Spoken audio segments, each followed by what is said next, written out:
I received a call. It was about midday while I was at work. The clinician had said, well, all of your tests came back negative except for one. It looks like you have HIV. You're going to need to call us tomorrow to schedule an appointment, and it'll be a couple of weeks before we could probably get you in. My brain wasn't really functioning in that exact moment. I'm just trying to comprehend what I had just been told without having a lot of context about what it means, just really having the context that my very loving but very straight parents who grew up in the 80s and 90s knew about it and had passed on to me.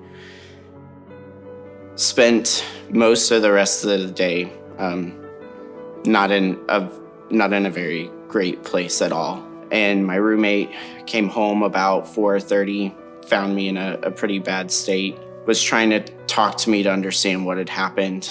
I shared it with her. And she said, well, there's got to be something for you. It can't just be you go to a doctor in 2 weeks. And so we got on the internet. I had found APO as a resource. And so I called them about, it was 4:45 or 4:50. I knew they closed at 5 o'clock, but I just had to do something. Lynn Meyercord, and my job is executive director at APO. The person who answered the phone was able to calm me down enough to understand what had just happened. We want people to be supported and get what they need. So they said, come over now. We'll keep the doors unlocked, and we'll have someone see you right away. We want to take care of the whole person. We want to be available. They met me at the door and just said, we're so glad that you're here. We're going to take care of you. If you're just told by your primary doc at another place, call and make an appointment, that's not good enough.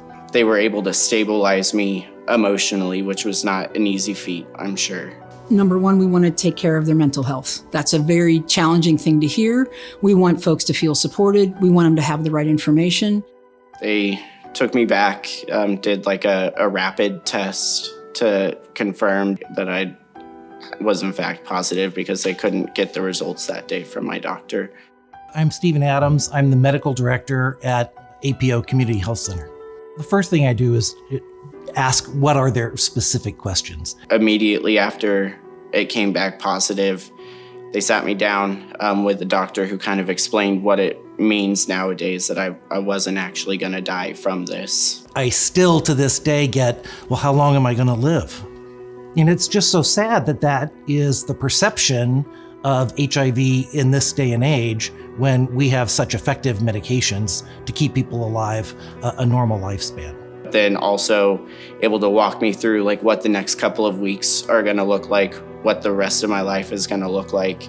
We want that individual to be supported, and we also want to help our community.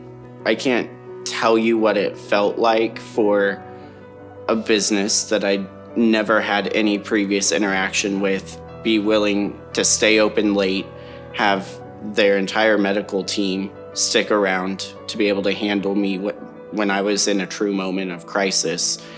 We're going to do what we can that's within reason and realistic.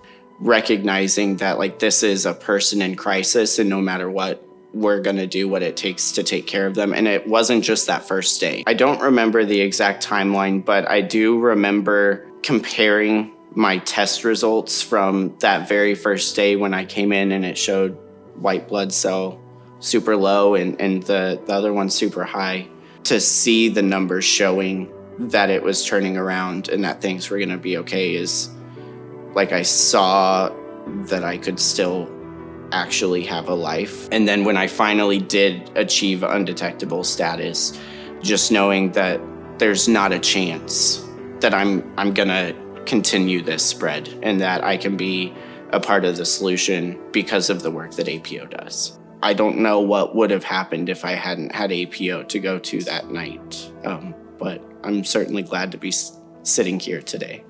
My name is Brandon Jensen, and I'm here to share the story about how I think APO saved my life.